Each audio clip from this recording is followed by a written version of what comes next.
waxaan wanaagsan daawadayaal midlaantii meel walba dunida daafeed ka joogtaan halkan wada inaad subscribe saarto channelkan si kugu soo dhacaan xogaha ugu horeeyay aan bartan soo gelino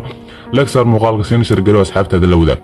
waxaanu ka hadli doonaa geeyada reer muqdisho waa cayni maxamed aad u taqaanaan ayuuna qurux isla markaana ahayd gabadhii baraha bulshada muuqaalkii foosh xumaa loogu faafiyey maalmaha haystay ayaa waxaanu maanta idinkaga heynaa abdeed cusub oo warkaasi ku aadan oo hadda soo kordhay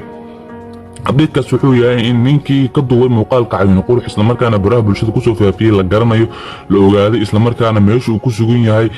iyo sidoo kale informationkiisa oo buuxa la ogaaday ninkan ayaa waxaan hadda xogta ku wadana in magaciisa lagu magacaabo maxamed xuseen kaarshe waxaana uu ku sugan yahay ayaa layidhi magaalada baarliin ee caasimada wadanka jarmalka halkaas oo in muddo sanawaad ah uu ku noolaa wararka aan helin waxay sheegayaan in cayni maxamed iyo sidoo kale maxamed xuseen kaarshe ay is yaqaaneen muddo sanawaad islamarkaana yaraantooda isa soo qoreen halkaas ay aqoon buuxo iskugu lahaayeen nolosha labadan qof ninkan ayaa magaciisa buuxda waxaa lagu sheegay maxamed xuseen kaarshe waxaana uu kasoo jeedaa baa layiri magaalada muqdisho caasimada soomaaliya halkaas uu kaga tahriibay qaaradda yurub cayn isku yaqaaneen tan iyo yaraantoodii wararkaas ayaa hadda abdeed ahaa ninkan ayaa waxaa lasoo sheegayaa in uu ku noolaa muddo taqriiban 4 sano ah wadanka